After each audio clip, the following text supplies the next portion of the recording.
Hey, what's up, everybody? Welcome to Cycle Jerks Podcast. I'm your host, Mike Stewart, joined as always with my co-host, Chris Padavana. Chris, how you doing? Good. Good morning, everybody, or good afternoon, or whatever it is for you. Yeah. And today we have a special guest. She's the president of the National Bike Dealer Association. And I think there's probably some of you out there listening that have no idea what that is. But Heather Mason is joining us. And Heather, welcome to the podcast. Yeah, thanks for having me. I'm thrilled to be here. Yeah. So, can you explain to our listeners what the NBDA is exactly? Yeah, I'd love to. So, the National Bicycle Dealers Association has existed since 1946. We are a nonprofit and we exist to strengthen the bicycle specialty retailer. So, what that means, those are the retailers that are the heart of every local community. They're the one boots on the ground, servicing bicycles, building bicycles, making sure that riders have their journey needs met. So we do our resources are focused on providing education. We also hope to provide the industry with research and advocacy. So we support these specialty bicycle retailer so we can continue to keep them in existence. We right now we have membership of over 1,000 specialty bicycle retailers across North America, and we also have membership from brands and suppliers like Specialized Bicycles, Giant Bicycles, Bulls Bike, many of the suppliers that service the industry, such as Workstan, Cent 360. And we also have membership from individuals, from bicycle mechanics, bicycle fitters, sales representatives, and nonprofits. So we really have a diverse membership base. We're an awesome community, and we provide opportunity for retailers to get together and network face to face as well. So since 1946, this organization has been moving and grooving to really promote the specialty bicycle retailer as being the heart of the industry and local communities. Yeah, well, I couldn't agree more. And I feel like the bike industry. I mean, all three of us are products of the independent bicycle dealer, and but I feel like they're under attack from a lot of different angles. You have the D2C, direct to consumer now with Canyon, YT, and some of these other brands, Trek and Specialized moving into this area. Um, and and um, and then you have the mass channel that's always been kind of a thorn in the side, and then now with the proliferation of these e-bikes, low-end e-bikes are really taking over in a lot of markets. So as the IBD, I grew up in an IBD. I started there when I was 13 years old, and it was tough then to really service community in the manner that we're striving for because it's a tough industry. There's not enough margin a lot of times for the retailer, and then you add these other factors where they're just people are getting pulled away from the buy local and they're just buying online or what have you. Makes it really tough for the IBD. So very important stuff for the retailer to have an organization like NBDA behind them and supporting them. I know Chris has some firsthand experience with something that a program is called P2. I also have another retailer in Fremont, Centripetal Bikes, James Raridan. He's been part of the P2 group, and I know it's been very beneficial for him. But Chris, can you talk a little bit about what P2 did for you? Yeah, I mean, definitely. I think P2 was definitely, and we were kind of in and out of it for many years actually. But I think the P2 group, Profitability Plus, was very instrumental in helping us kind of just keep in line. It's a fantastic resource with retailers throughout the country. So not only does that program give you the ability to compare your KPIs, your financials, how, the health of the business, but you've got this resource of not just the NBDA, but other retailers to bounce ideas off. And, are you falling short in a certain area? Maybe like your service is underperforming. So you've got this resource of other retailers to bounce ideas off and figure out what you can do to perform better. And I think it's key, I think, for bike retailers because a lot of us are just enthusiasts that are coming into the industry and we don't have that business background. And so the NBDA and P2 in particular are just incredible resources that I think more retailers need to take advantage of. I'm so glad you asked Chris about that. And thanks for mentioning James. Yeah, P2, the Profitability Project, is one of the programs that we do at the NBDA that I would say helps retailers in the deepest capacity. So having peers who are going through the same challenges that you are, there's nothing like that. And we help the retailers in the program truly understand their financials. We look at those key performance indicators and we ensure that you have a budget, you have a cash flow plan, and you've got a marketing plan, and your team is energized. Everyone's on the same page to make sure you're going to thrive. And yeah, you're right, Mike. It is hard right now. I mean, specialty bicycle retailer over the years has been challenging. When COVID hit, it was like a blessing, right? We Yeah. got so much business. But the past couple of years with the inventory being so high and now door swings being down, it is very challenging. Inflation is putting another crippling layer on us. And what's going to happen with our new leadership is also very scary right now when we look at potential tariffs. So this is a time we're advising all NBDA members. You have to really understand your financials. You can't just lead a business based on passion. You really have to understand the working operations of your business. So there's a lot there.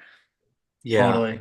Yeah. Yeah. I think, Chris and I have been working together for a very long time. And when I first started out on the road as an outside rep, I was working as an independent rep and getting a lot of doors just shut in my face, because I didn't really have all that much. But Chris was really great in the early days, and he wasn't an owner at that time, but we developed this relationship.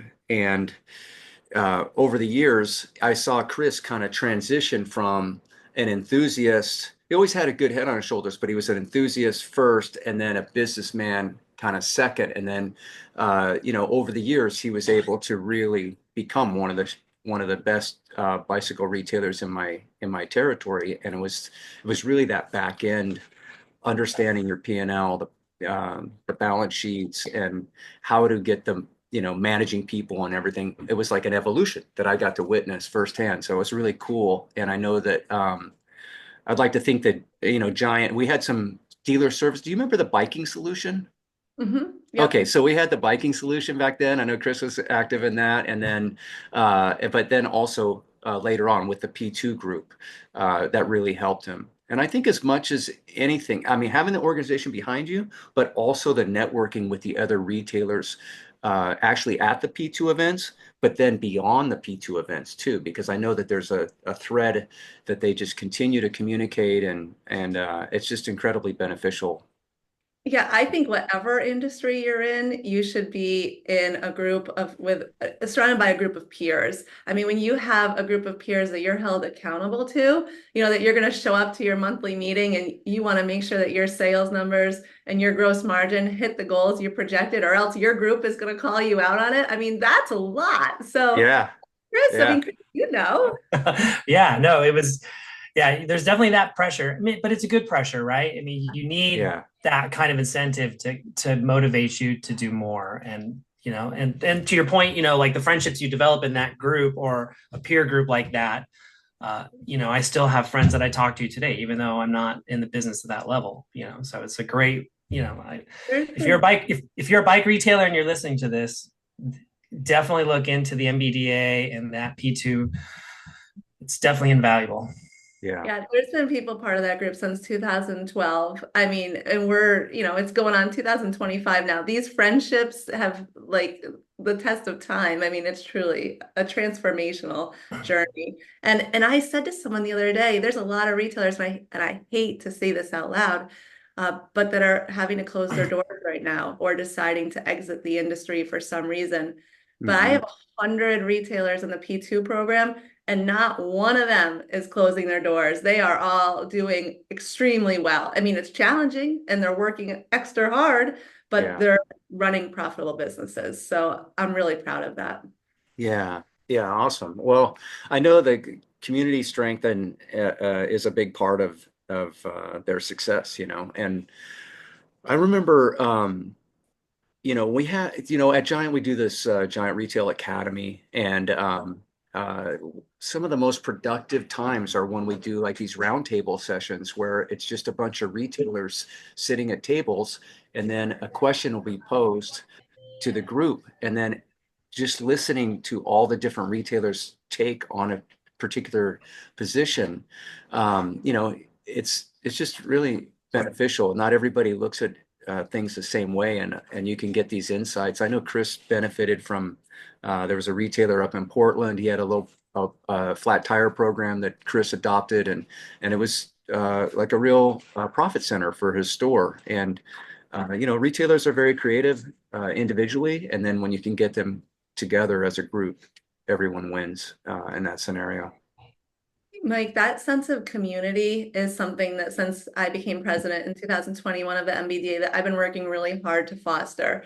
And I don't think it just has to be retailers. It could also be, and it should be, retailers, suppliers, sales reps, anyone in the industry. The more people we can bring into this very inclusive circle, the more viewpoints we hear and the better we can shape our business, our brand, our intentions forward. So outside of even P2, just as a NBDA member benefit, we have several opportunities for our members to get together monthly and virtual meetings where we can share best practices with the group. We can talk about what's keeping us up at night. We have meetings just for sales reps and brands to get together and talk about what's happening with the retailers that they're visiting. So there's a lot of opportunity. We are hosting 2 retailer summits this year to bring not just retailers, but suppliers together. And let's figure this stuff out, because when we all sit at the same table, that's when the magic happens. So I couldn't agree with you more. Yeah, awesome. Yeah. All right, well, we usually like to find out, you know, about our guest. So where did you grow up? Oh my God, I can't tell you any of this. This is like all secret stuff. Are you on witness protection or something? No, I'm happy to share. I'm in upstate New York. I always say upstate, but I'll give you the town. It's Schenectady, New York. It's right outside of Albany. It's the home of GE and Union College. Oh, okay. Yeah. Okay. And so Nice. when did you get into riding bikes? When did it first kind of hit you? Oh gosh, thanks to my father. Yeah, I was like 14 years old, right? And he found the local store and he got into cycling. And it was mountain biking, introduced the whole family to the sport of mountain biking, would take us to Mount Snow so we could experience the brownie mix. And yeah, it grew from there. I became hooked. You know, I just loved being in the woods on 2 wheels. So very early in my teens. Yeah. Wow. Well, and then when did you become a professional cyclist? Because that fact, I didn't really know that about you. And I kind of heard a little bits and some P2 stuff. And I was like, no kidding. Yeah, right. Yeah. So I was an ultra runner turned broken ultra runner when I got I broke my foot running too much. And I just found the indoor trainer. And the next thing you know, I focused my endurance aspects onto cycling. And early 2000, I went to my first 24-hour race at Snowshoe, West Virginia. Pitted right there with Keith Bontrager and the Trek crew. It was really cool. Next thing you know, I'm like in this grueling race, but doing really well and just flat out won it.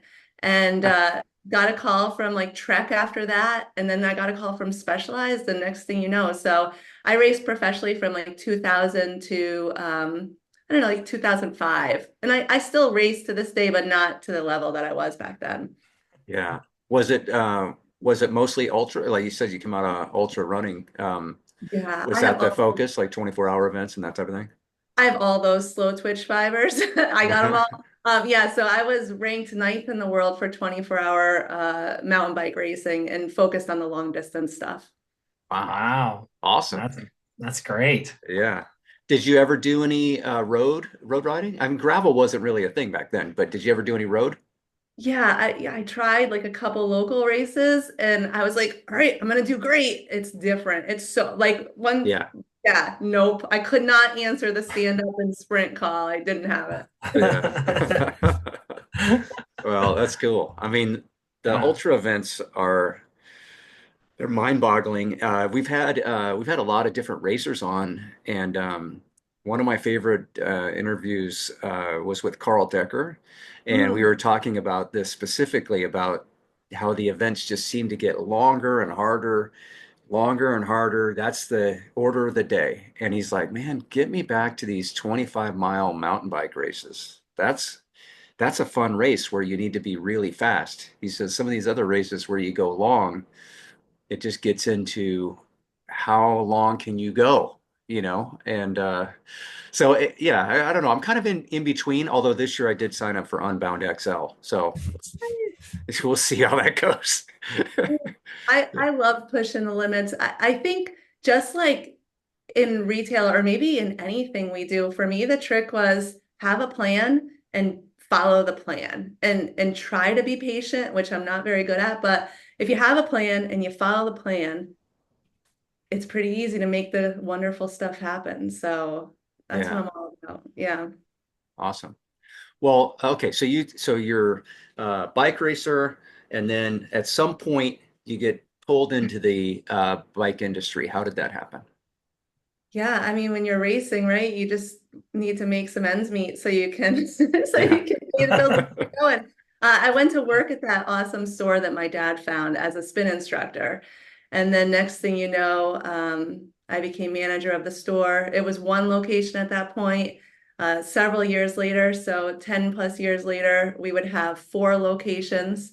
I was actually a trained culinary student, so I went to college for culinary and business management. So I Okay. don't use the degree of cooking too much, but I do enjoy it. But Hmm. yeah, I just started working at the shop and stayed at the store.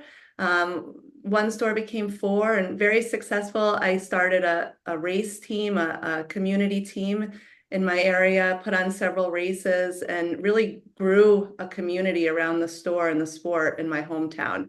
And that would really transform me and my career, from there on out.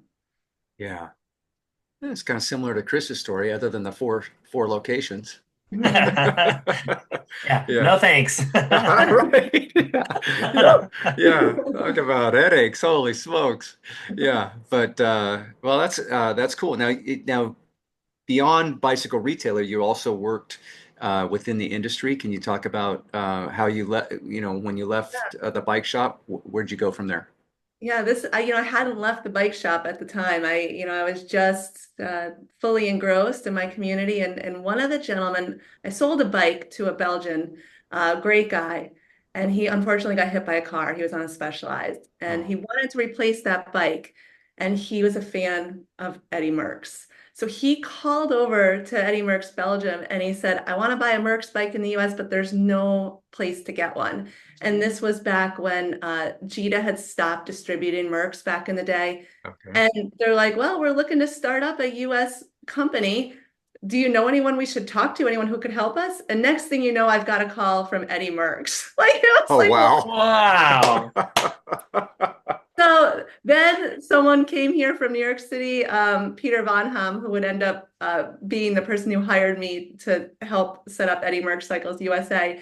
Next thing, he was in Schenectady in a brewery with me, meeting my whole family of friends and racers in my community. And he's like, "You're perfect for this job." And I was like, "I am." So yeah, Oh my I was goodness. very fortunate to take on a role of leading U.S. sales distribution for Eddy Merckx Cycles, and I kept the stores at the time, but the travel associated with starting a brand, a European-based brand in the U.S. took a lot on me. So we closed the bike shop and I focused just on that, and I had a great experience. A lot of relationships were built with a lot of retailers across the U.S. and yeah, Ridley ended up purchasing Eddy Merckx Cycles, and it became Belgian Cycling Factory. I went to work for Ridley, and then kind of, transition happened, and next thing I knew, I went to work with Bianchi Bicycles, and Okay. I started a women's program there, and that was really the transition was because I wanted to get back to that growing something more than just selling a product. I wanted to lead people in a direction that I hope to make a bigger impact on the industry. And that Bianchi Dama program, I think, did that. I don't know, Chris, did you know I did that? Did you even know that? No, I was not until we got you on as, signed you up as a guest, and I started looking at your LinkedIn, and I was like, I was just blown away with your resume, Yeah. honestly. I was just like, wow, all the things that you've done and all the different steps you've taken with Bianchi too. I mean, it's just incredible. And like I told Mike earlier before you got on, was that, when Heather became president of the NBDA, it just put this whole new life into the NBDA, in my opinion. This is from an outsider's perspective, or not, in the organization, but as a retailer. But it just changed how the NBDA felt as a retailer than it Yeah. was ever before. So yeah. Thank you. Thank you for that. I feel truly blessed. I absolutely love what I do. Just like we did with the Women's Dama program, the Dama program was bringing more women ambassadors to the Bianchi brand, connected directly back to retailers. So my goal with that program was to help retailers build a community around the brand and get people to engage. And it was so much fun running that program. And I only transitioned away from Bianchi because this opportunity presented itself. Yeah. And the opportunity to come back to retail, was really my roots. I'm an entrepreneur at heart. I love creating. I'm a visionary, if you follow the EOS. So come back to the roots and help retailers take it to the next level. I mean, yeah. So Chris, thanks. That means a lot that you notice a transformation. It really does. Yeah. Absolutely. I mean, your passion for the industry and retailers, I mean, it's very obvious to see. So yeah, I'm sure I speak for a lot of people that are still in the industry that we all appreciate your contributions for sure. Yeah. Well, you must love what's going on now with women's cycling, right? I mean, yeah, obviously I work for Giant and we have the Live program and Bonnie too, and she's kind of very much similar in what we're doing at Live is building this women's community and now we're sponsoring the Tour de Femmes and just the fact that the Tour de Femmes is a thing when it wasn't for so long and they're racing Paris-Roubaix now and the UCI for years thought it was too hard of a race for women, which is so ridiculous.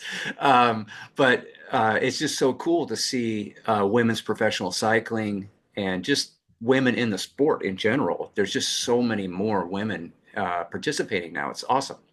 It is awesome. Yeah, I love to see that in the sport itself. And I also love to see it within the industry. So we started when I first became president, opportunities for women in the industry to connect and mingle and talk about topics that might be of importance. And even to this day, when we do our CABDA shows or our summits, we'll make sure that there's an opportunity for women who are in attendance to come together. There's a lot of women who work in our industry at the retail level, on the supply level, and we want to make sure that they have all the resources and the network to just expand their career and go wherever they want to, they dream of within the industry. So yeah, it's thrilling to see all the women and to be able to provide a resource and an opportunity for some within the retail sector. Yeah. Yeah, well, okay. So you said something a little bit ago about Eddy Merckx. Okay, Ah, so I'm a huge Eddy Merckx fan. So as I'm sure probably Yeah, our whole audience, everybody. right? Most everybody that it's into bike racing, he's one of the biggest icons in the sport, right? So did you get to meet him? I mean, oh, maybe a silly question. I mean, you ran his company, but you said this other person hired you, but did you get to yeah. meet him and work with him at all, or how did that go? We were a very close team. We traveled to Belgium often. Yeah, I was most fortunate to meet him several times. There's one occasion that really sticks out in my mind. The company was owned by another company who owned this property that was just magnificent in Belgium. And one evening we got to go to this castle and have dinner with some retailers. I had actually arranged a retailer visit over, so we brought some of our top retailers to Belgium for several days. We did the 6-day event. We did the whole tour. They met Eddy. It was really great. We saw the Wow. factory. But one night we had dinner in this castle, and Eddy said, "Heather, come sit next to me." And so when they came around to take our orders, he said, "I'll have what she's having." And I ordered a vegetarian thing, and I was like, "You don't want this." And we just talked the whole night, for hours, just him and I, and it was a night I'll remember for the rest of my life. Yeah, he's incredible. Incredible. In a castle with Eddy Merckx. How does this stuff happen? Yeah, All because I told right. the right guy of the right bicycle. Right. That's incredible. Yeah, I met Eddie at Interbike one year, and I actually met him a couple times, but somebody introduced me to him in this really nice way. And but he's he has he's got a retired guy's body, and he says uh, we were just talking for a little bit, and all of a sudden he says, "I still eat like a cyclist," and he grabs his belly and like shakes it. It was just so cool. Oh man, I love that guy. I can imagine what that night must have been like. Yeah. Yeah, so cool. But again, it gets back to your passion just kind of leading you. Of course, you get this opportunity to work with Eddy Merckx, and then you've got retailers there too, because Yeah. it's about We retail. we have to do unexpected things. Launching that brand in the US was very challenging. They first wanted to start consumer direct. So we have these $6,000 beautiful road bikes, $10,000 beautiful road bikes, depending on how you build them up, Yeah, that we are expecting a consumer to just order online, which back then, 2014, it was more challenging than it is now. And it was very hard to make the sales. We quickly realized that retailers were a very important part of that conversation.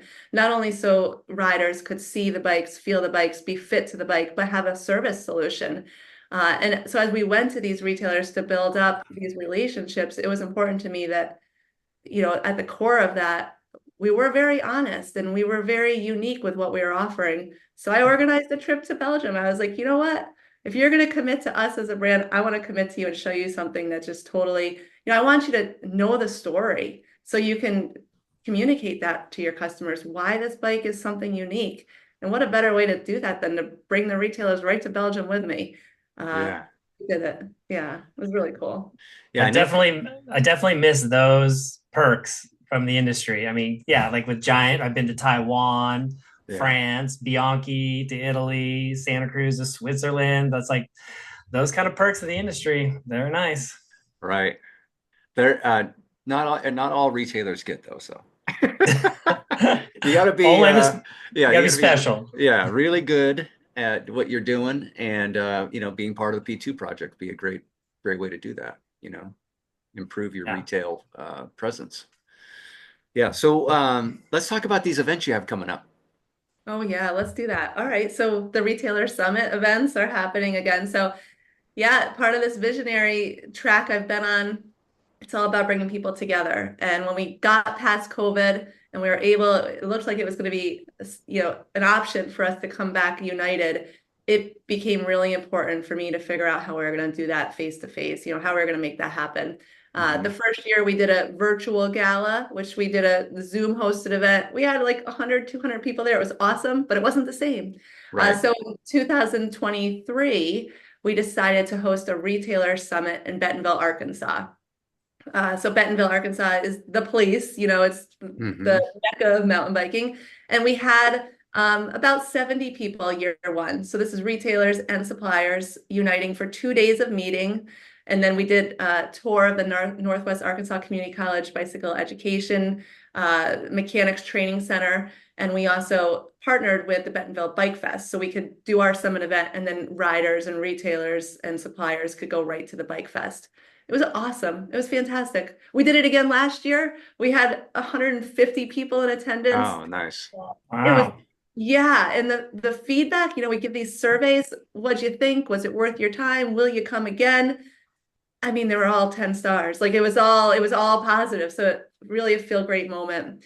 Um, and then yeah, so this year we're expanding. We're going to Vegas. We're going back to Las Vegas. We want to bring the industry back there. So March 25th, we'll have our retailer summit Vegas. And then once again in May, we'll be back in Bentonville for 3 days. We're going to add an e-mobility day. You got to Oh, come Nice.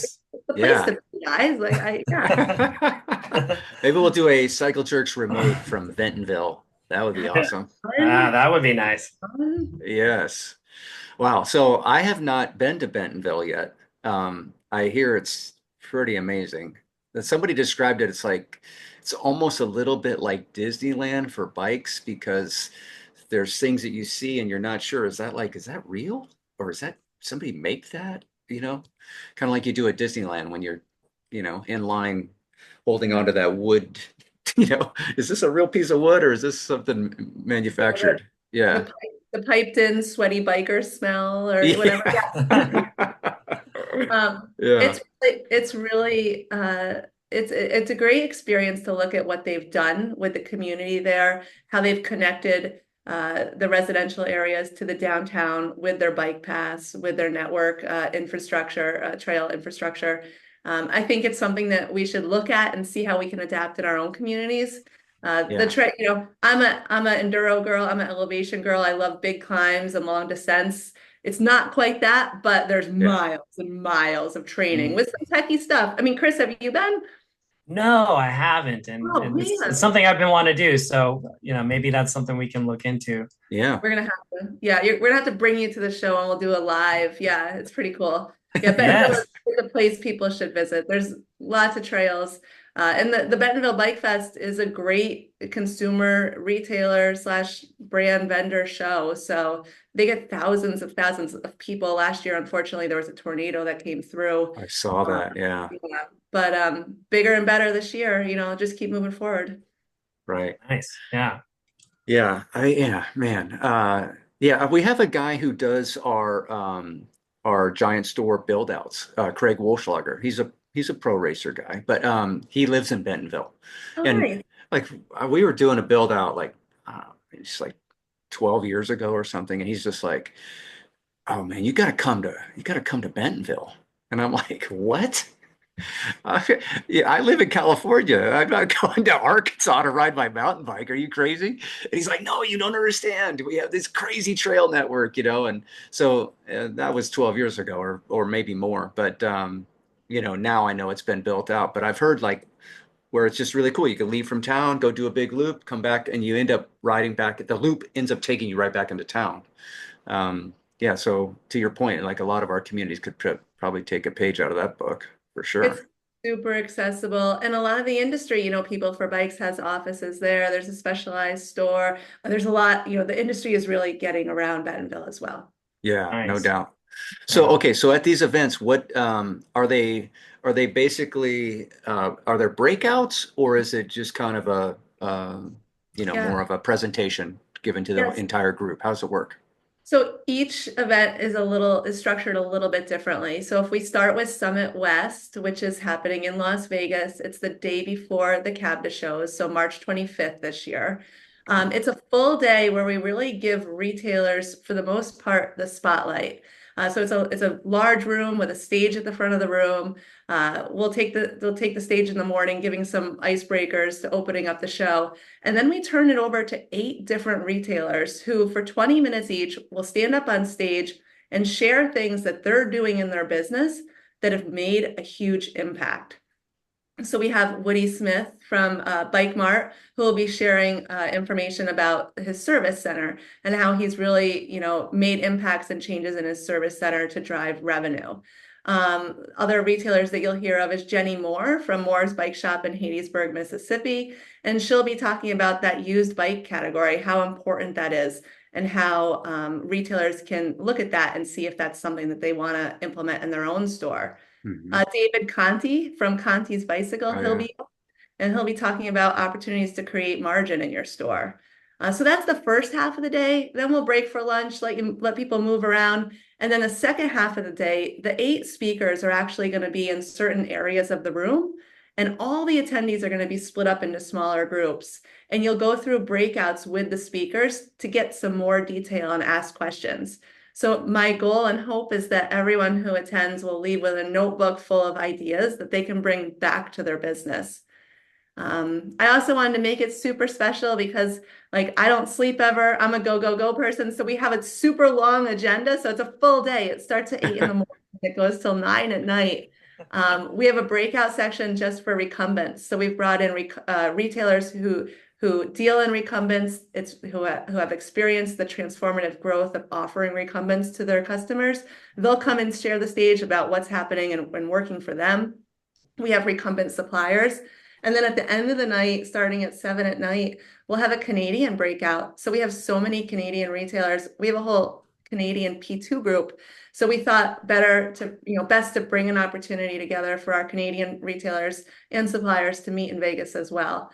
So it's a full day. Like it's great. We've got over 70 people signed up right now. We have room for a couple hundred. So we've got people from Specialized Bicycles in the room. The whole SRAM crew is going to be there in attendance.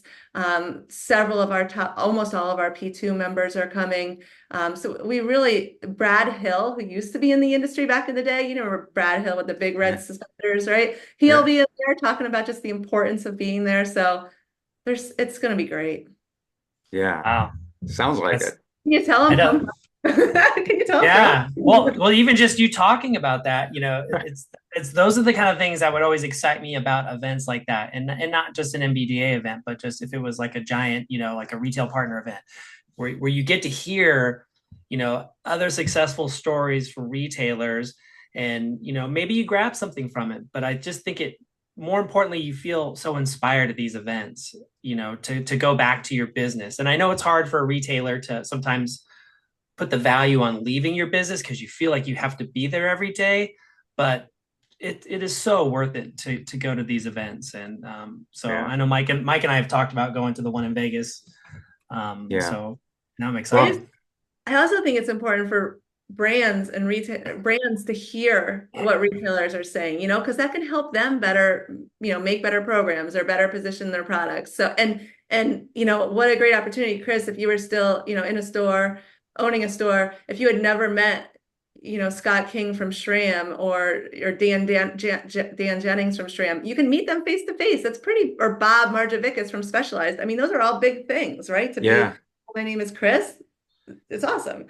Yeah. Well, this is a networking industry for sure. It's important to network with a lot of different people and have those connections. And, I think what you're putting together in this CABD event are just invaluable. They, got to get more retailers there. So that's the West, but the Midwest, the one in Bentonville, is a little bit different. So West, we have one day. So we're just like packing it in, and it's really retailers taking the stage, sharing best practices. In Bentonville, it's a little bit slower pace. We have 3 days. So the first 2 days, we focus on sales, sustainability, advocacy, trends we're seeing. So we'll bring in thought leaders to take the stage and give more informative presentations. We also do still have those retailer sessions on stage as well. And then in the afternoon, we have different areas within the facility that we've rented where attendees can choose their own track. So different breakout sessions where you can kind of go where you want to go. If you want to hear about service, if you want to learn about EOS, maybe you want to meet with QBP or work stand, there's options there to have those more smaller sessions. And that's 2 days of that. And then the third day, it's all about e-bikes. I mean, e-bikes right now are in the category. So we needed a whole day just to talk about sales, service, and just rider engagement and advocacy. So it's awesome. Yeah, Nice. Sounds great. How do you vet the retailers that are going to be speaking? Is it, obviously you're working closely with the P2 group. Those are some of the best retailers. So are the speakers exclusively from the P2 group, or how does that work exactly? Yeah, so they're not exclusively from the P2 group. I always try to put at least 1 or 2 board members up on stage. These are the retailers who are really interested in what the NBDA is doing, dedicated and focused to making sure that they're best providing retailers. So that you got a couple board members, couple P2 members, and then the other retailers. I mean, we have over 1,000 retailers in our organization. And I send out emails to our membership base every week sharing my best practices. And quite often I have retailers writing back. And so the other retailers that I've chosen are just those retailers who have really impressed me with what they're doing. And I was like, we have to share your story. You need to tell someone about this. So it's just a little, I guess it's like I get to choose. I guess that's a perk, right? Well, one of our early events, when we first started doing big retailer events, Chris came and he presented along with 2 other guys on stage. And that was really cool for me being his rep and, with the relationship that we had had. And then to see him, on stage and talking about some of the great things that he's doing as a retailer. So that's a big deal for these retailers when they get an opportunity like that, especially in front of the industry. It is, and it's a little nerve-wracking too. And so some of the retailers are really pushing outside of their comfort zone. But if anyone listening to this podcast wants to be involved, if you're a retailer or supplier and you want to be up on stage, I mean, that's the first step. If you have interest, reach out to me because I want to just light that interest up, if I can. So I welcome anyone to reach out. Yeah. Fantastic. Well, Chris doesn't know it yet, but he's going to be a retailer here in a few years. I don't think he can get it out of his bones. It happens. Yeah, it happens, right? Uh-huh. Yeah. Yeah. The couple of dabbles I've done, you're just like, you could, not being an owner, you're kind of, when you're removed, you can just kind of see the inner workings and you just want to reach in and help them change. But sometimes it's hard for someone who's owning a business to accept that. And again, that's the reason why I think like an NBDA or the P2 group are so valuable, because it gives you that opportunity to look at different options. Yeah. It's so easy. If you're working in your business every day, which most bicycle retail owners are, it's hard to separate yourself and see what's actually like, take a different viewpoint, right? Because you're working in it, you're there, and you're Yeah. getting pulled in so many directions. And that is why it is valuable to have a consultant or have a P2 group or have someone who can help you work on your business. And that's where the biggest gains come from. But too often we just are working in or like just working on a to-do list. We can't really take a step back. So planning, execution, key. Yeah. Yeah. It Yeah. is So, and really, one, oh, go ahead, Chris. I would say one of the things, Mike, that was really nice about the P2 group is that you would meet twice a year, and it would be at a retailer's location. So you'd stay in the general vicinity, but you'd spend a day kind of critiquing the other business. So Hmm. it was really nice to be able to look, to go into another store and look at it through those eyes and then write those critiques. And it's a constructive criticism, so Sure. I think you'd have to have tough skin, but it really gives you doing the evaluation, eyes about what other stores look like, but also I think for the other retailer to see like what other people are seeing in their store, because if you're going in every day, you just don't notice this display, that display, how old it looks, or whatever. Yeah. Yeah. It's the classic kind of cliche, right? Work on your business, not in your business.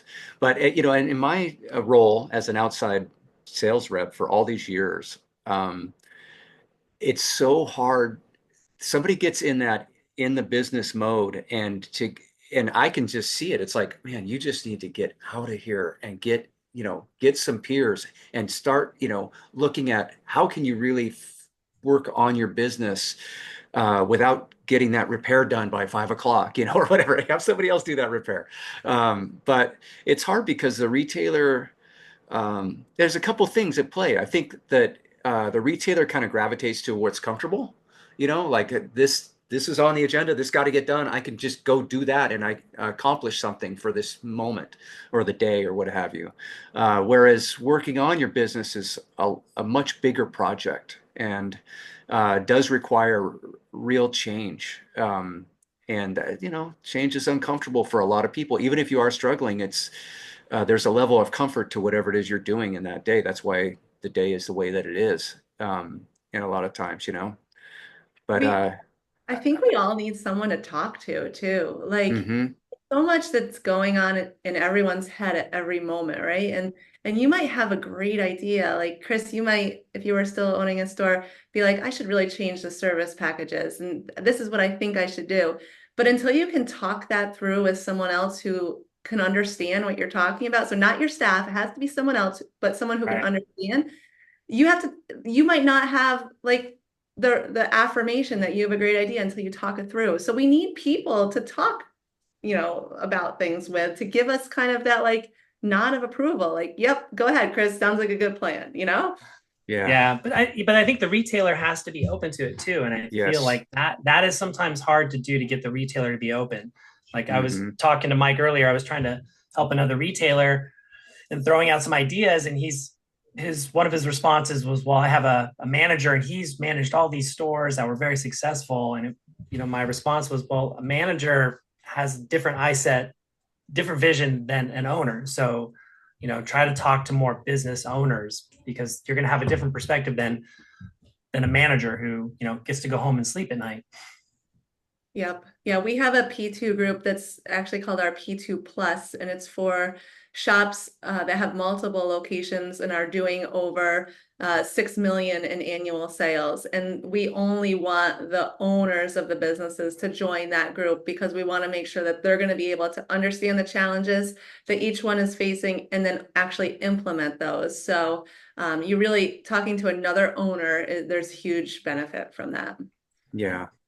Yeah, in my role, I do feel like a lot of it is I'm part-time therapist. But those are the best relationships, right? That's a dealer that's open, and you're having these conversations about service packages, about employee incentives, about what they're doing in the community, and it's uh, an open book. But not to Chris's point, not all retailers are receptive to input and feedback, and so yeah, it's a little bit challenging in that regard. You just the more dialogue, the better. With especially when it comes to working on your business. So we went through an exercise recently with a retailer that was in Folsom. I mean, this is probably going back maybe, I'm going to say recently, like maybe 4 or 5 years, but they revamped their service packages. And then the thing that was really cool about it is they invited me to share what they had done, their process, and then what their packages were, because they wanted to elevate everyone else's, uh, you know, what they offer, and then and getting proper reimbursement for jobs done, because a lot of times the labor is really undervalued. I think in the industry overall, our bicycle labor is really undervalued, and more and more, I grew up in the bike shop. I started when I was 13, and it was basically flat repairs and replacing derailleur cables. It was very simple work, but the work now is not simple. You have hydraulic stuff, you have suspension, you have all kinds of, and the person that's doing the work has to be really versed in so many different things. They have to be a true specialist, and they're not getting paid like a specialist. They're getting paid like a general labor person. So it was really good to have this retailer, go through that process with that retailer, and then for them to be so open about sharing it in the goal of just raising the tide for everybody. And so I feel like it was somewhat successful. But again, when you present something like that to a retailer, maybe it's closed off a little bit, they're just like, you know, that's not for me. Or a lot of times maybe shops aren't that comfortable with some of the more advanced technologies. So you have different types of shops where some are full pro and they do everything, and then others are more comfortable, like, I like this level and below. This is where I'm really proficient, and I don't even want that other thing over there. So it's challenging, right? There's one thing I've learned, it's that there's so many different styles and types of bicycle retail. We have Hmm. mobile memberships. We have memberships from some retailers who don't stock any bikes. They're just fitting, most of the time, or service. And so we try to make sure that we have resources available for every retailer, regardless of what, your space looks like, or your operations look like, because there are some common threads. 2025 is going to be challenging. I mean, the cost of everything is rising, and operating expenses with the low margins are making it very, very challenging on retailers. So there's so many members that are part of the NBDA community that we don't see at our webinars, that they don't show up to our member mingles. They're not coming to the summit for some reason. I mean, they're a member, but they're not an active member in the community. And there's so many people in the industry probably listening to this who have never even heard of the NBDA. And I get it. I mean, it's we're doing our best over here, but I get it. We get in our worlds, and that's where we live. I urge everyone, 2025, the more we can get around other people in the industry, having these conversations, picking up little pieces here and there, it will improve not only our business, but the industry as a whole. And I think at the heart of what we should be concerned about is growing ridership, getting people to find the sport of cycling or to get back on their bikes. We need to get these kids into cycling. We need to get teenagers to choose the bicycle. We need to get the older population to look at e-bikes. We need people to find our sport. It's more important now than ever. So a lot there, but we got to get involved. That's my little plug to get people out. Well, I think that's a good point. And that was something I had always thought about, was that, you might have retailers that are close to you and everyone feels so competitive, and you are competitors, but there's a bigger fight. The bigger fight, like you said, is how do we get more people into our sport? And instead of these little tiny bike shop battles you might have, it's like, look, we're all in this together. We have to work together to bring more customers. So I like that point. Yeah, I remember, when I first started at Giant, Skip Hess was running the company, and Skip had this general philosophy about marketing. And his thing was, the retailer cannot rely on the industry to market the sport. Occasionally we have some victories here and there, and we get some TV time or what have you. But for the most part, the marketing has to come from the retailers. It's community driven.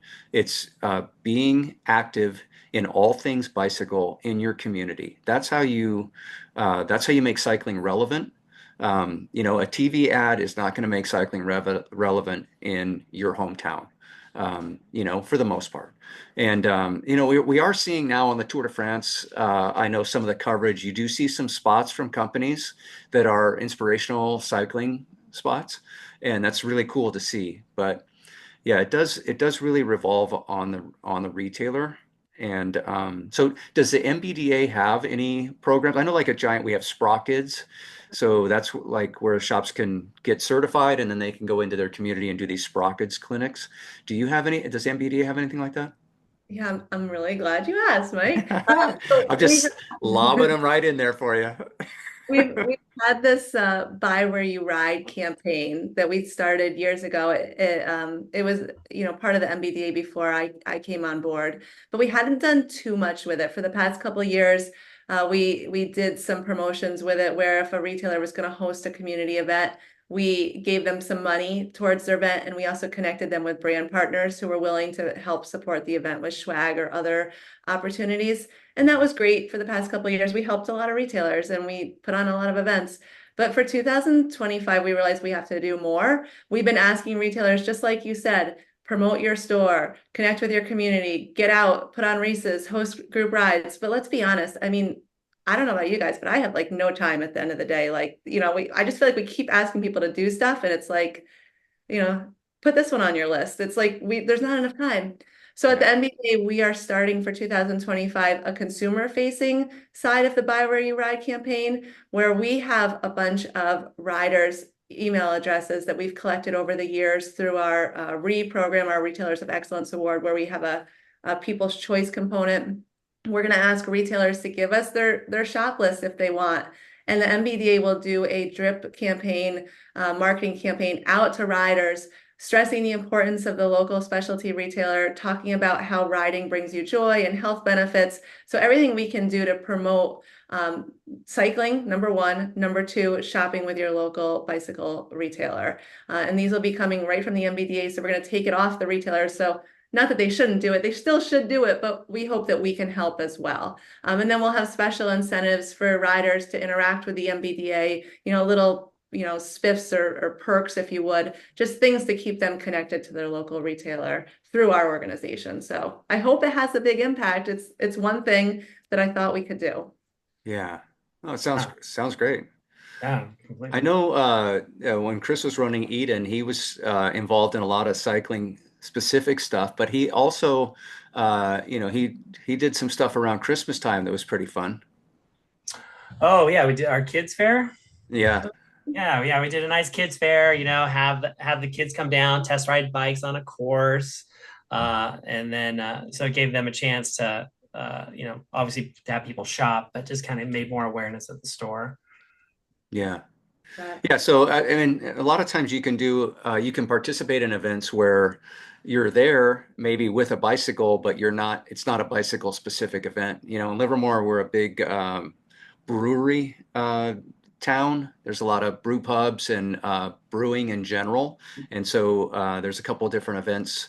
And I know our local retailer here, he'll just go and hang out and support, the event, and sometimes with a bike, sometimes without, but everybody knows this guy. And so just being part of the community and being known as someone that's, an authority on bicycling, and, there's benefit to these non-cycling events also, just being a fixture in your community. it goes a long way. I 100% agree. Yeah. Yeah. So, okay. So now you do something else with the NBDA also, right? You do podcasting. Is that right? Oh, yeah. I was like, what else do I do? Yeah.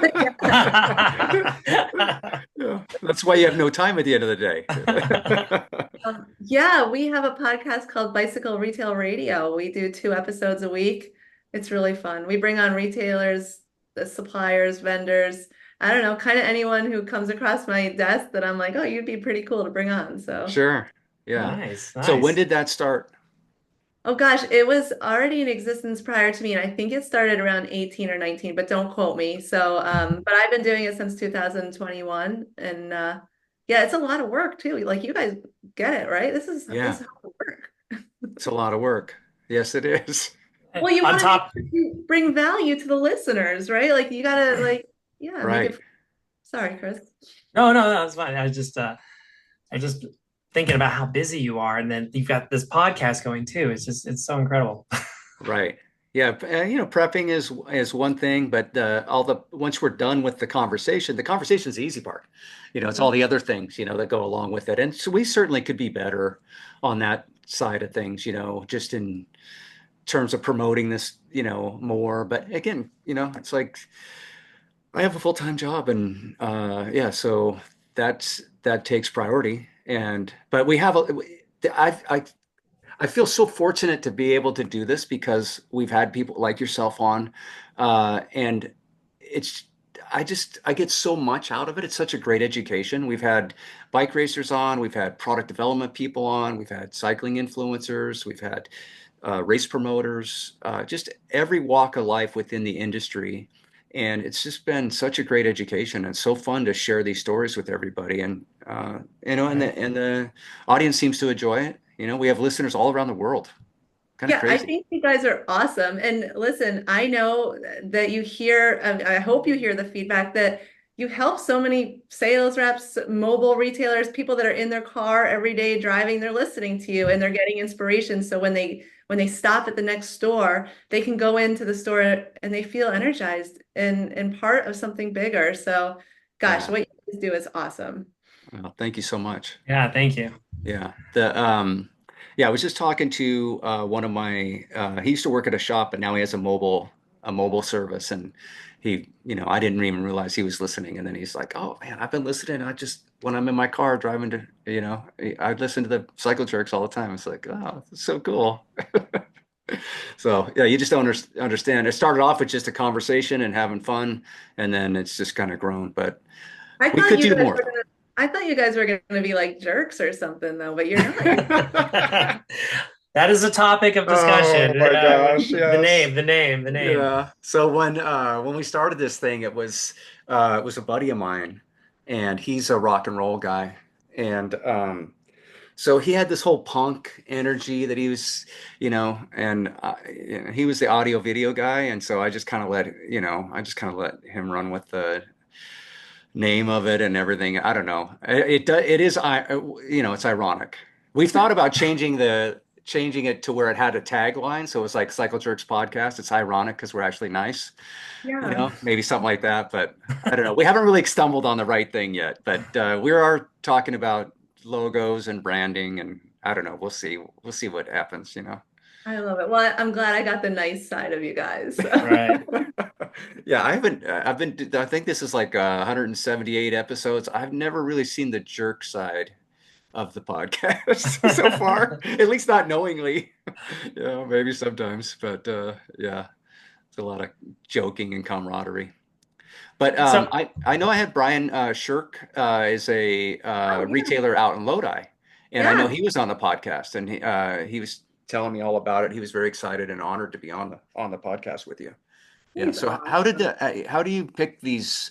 Oh, I guess it's anybody that comes across your desk, or Yeah, it could be one of our P2 members that I think is doing something great, or a supplier or a retailer that or a supplier that joins the NBDA, and I'm interested. I think like the goal for me is that I want to give a human side of the industry. hmm So a lot of the suppliers, I really want to make sure that our retailers can kind of know the who is who behind the brand, where they're headquartered, and more than just like a phone number or email address or a website. I want to give some kind of human touch to the brand. And then I always try to figure out, how can this brand best support retailer, and what are some tips or tricks you can help us with. So every podcast is focused on that human side, whether it's a supplier or a retailer. And then for retailers, what things are you doing that are working really well in your business that other retailers could learn from? And yeah, and Brian just like he just stuck out as like someone who he had a great personality. He was yeah, really motivated with his business, and I liked his energy. And I was like, you gotta come on the podcast. awesome. Yeah. Well, I agree with you.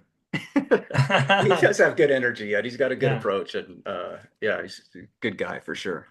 Yeah. So, one of the things with NBDA, back when I was a retailer, when dinosaurs roamed the earth, one of the big things with the NBDA was the insurance component. So the NBDA at that time was offering insurance for bike retailers, and it's hard as a retailer to get insurance to cover group rides or to cover demo events or even just have enough coverage. Uh, as a retailer, is this something that the NBDA is still doing? Yeah, so that's a great question. For insurance specifically, we have a relationship with Marsh and McLennan, who Scott Chapin has been like the trusted insurance provider for the bicycle industry for many years. That's a relationship that was already established when I became president at the NBDA, and they're great with our members. They hmm are a solution. They understand the bike industry, so they understand that group ride component. They understand the challenges when it comes to servicing acoustic and e-bikes. So they've been a great partner. They work with us for webinars and other ways that we can help retailers make sure they have all the information when it comes to insurance. They are our only insurance provider right now, specifically for commercial insurance for retailers, business insurance. But outside of just that insurance partner, and I think you brought it up just as a benefit that we offer our member, we do that sort of benefit partnership with many providers and suppliers. So providers, we have relationships and partnerships with text messaging platforms, with website services, with point of sale platforms, with service center platforms, with credit card processors, with Fixture Lab, who's been doing bike shop design for years. And all of those partnerships offer our members either a savings or an introduction to a relationship that's a little bit more than you could get on your own. And then outside of that, we started something new this year, which I'm pretty stoked about. We went to brands and we said, hey, NBDA members are retailers who are really focused on working on their business, and they are engaging with us so they can run strong, profitable businesses. And hey, Mr. Supplier, would you like to recognize that that retailer is working extra hard by giving them an extra discount or a freight reduction or something? And we've had a lot of brands who have stepped up when it comes to bicycles and Nice. accessories. So like Rudy Rack offers a double-digit discount to NBDA members off of wholesale pricing. Defeat International offers a double-digit discount off of wholesale. Hayes Performance System offers a offer. Club Ride offers something. Basso, Catrike, Radio Flyer, Bulls Bikes, Strider, Wolf e-bikes, Fantic. I mean, there's a bunch of brands. And you can only see this information if you're an NBDA member and you're logged into our website into the special webpage. That's a secret. But it's really cool. It's like something we can do for our members. So, membership is $25 a month or $250 for a year. But if you take advantage of all the discounts, I mean, you could save thousands, Right. yeah. So it's Just the insurance component alone. yeah, The I insurance hope component so. alone would pay for more than pay for the membership, and Yeah. then all the other things that are brought to the table. There's just so many more opportunities with being part of the NBDA than otherwise. I'm Totally working worth it. on Yeah. Yeah, you are. Yeah, that's great that you're that because I always felt like there's such a gap sometimes between the retailer and the vendor that, and it sounds like you're trying to do some more good work to help bridge that gap. Hmm. There's always this kind of disconnect. And, like maybe someone in Mike's position, he's kind of that bridge between the two, but it's a difficult road, I think. Well, and I am spending a lot of time right now because things have been tough these last 2 years, since COVID, when the valve shut off, it really shut off, and business just plummeted. And so for the last couple of years, the focus with a lot of my retailer visits is, about their balance sheet and their P&L and trying to, mine these areas for opportunities to save money on your fixed costs. And so it's a little bit, maybe a little counterintuitive to join a membership, but you look at what it could mean to somebody's bottom line. It definitely could, just like I said, just the insurance alone. But and then also you got to be really strategic about where you're going to invest in these tough times. And like a tech service is something that the retailers that have it, it's really taken their service to another level. I know Chris employed this at Eden, and with great success. And so, yeah, beyond the savings, there's just the support system and opportunities for you to really make good strategic improvements to your business. Yeah, we find right now, we're taping here in December 2024. We're headed into 2025, and retailers who can work with their brands, be it their sales rep or their direct contact, to figure out the smart strategic moves for their business for 2025 when it comes to inventory and planning.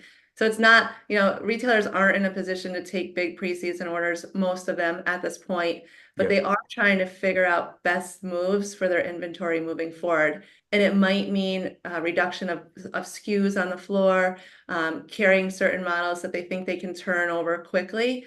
And when we have an opportunity to have a conversation, like Mike, if you were my rep, I could sit down with you and say, Mike, these are the products I think I want to carry. I'm thinking about going deep in these couple SKUs. What do you think? Can you work with me to make sure that there's going to be inventory, or do you have any optics so I can best plan? And we can have those conversations. I think we're going to go a long way, instead of just the retailer trying to guess and you trying to make a big sale. We got to figure it. We got to be a little bit smarter about it. So that's what we're hoping to achieve in some of the conversations that we're having. Yeah, agreed. I mean, the industry has changed so much since 2019.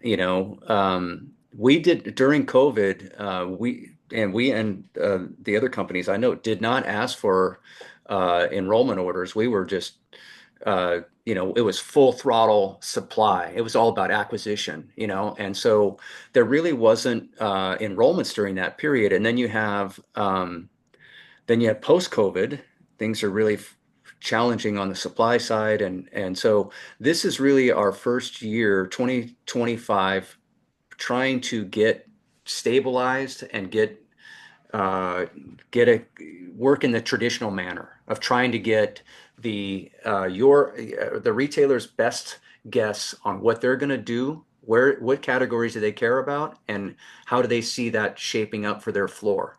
And then because if you put yourself in the supplier's shoes, things are so different now. than the last time we did a typical pre-book or enrollment. You have this low-end e-bike thing that's happening, and like we were talking about before, the D2C and all the stuff that's pulling away from what our knowledge base is really. We see what sells, obviously. We can track that. That's easy, but we don't see the missed opportunities, and that's where these pre-books, to your point, working with your supplier and saying, hey, these are the areas where we're going to lean on you. We need you to have these. But it is really challenging getting that done right now because everybody's so gun shy about committing to anything, I you know. know? I Yeah, know. it's tough. And with the tariff, this looming tariff kind of scenario, right? You could see where maybe the bikes that we're all stuck with right now, the suppliers, could be the coveted bikes. Come if there is actually a significant tariff that we're all having to face. Yeah.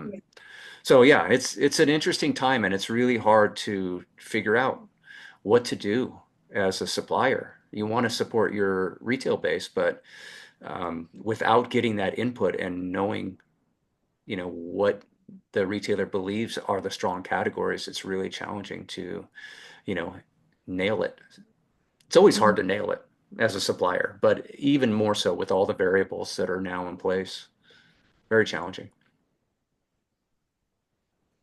I do agree. If we had better data, I think that would help us. That's been something we're trying to crack here for years. We have the Circana data that comes from People for Bikes, which is great, but Hmm. we don't have, I think, enough specialty bicycle retailers contributing to that data and it's maybe not as timely enough. So we'd love to see an opportunity for better data in the future, but I think right now we have to start communicating to each other as openly as we can. And yeah, the tariffs are a big question mark still at this point, so we'll see what happens. But you're right, that inventory that's already here could become the inventory. Yeah, that's coveted. It's Much hard more to value. think that way, just because we've been sitting on it for, in some cases, 2 years, and the market. I mean, it's the same for everybody. It's full suspension acoustic bikes and full suspension e-bikes. All the suppliers are really heavy in those areas, and they're very tough to sell, even at ridiculously compromised pricing. It's just wild, the pricing that's available right now on this product. But you got to clean out the warehouse. Hmm. The encouraging thing, I don't know if you have any visibility to this, but the encouraging thing as a supplier is the new stuff. And again, there's less new product development because of the situation that everyone's in. But the new stuff that does come in, it sells through, and sells through to the retailer, and it sells through to the consumer also. So there's still a robust market for new, exciting product. It's just there's not a ton of it right Yeah, now. no, I agree. I think we just got stuck with some sections of our, some categories that weren't properly maybe thought out, or like the e-bike, mountain bike market. I think the price point might be a little bit, it's not what's hitting, so we're just stuck with that Hmm. inventory right now.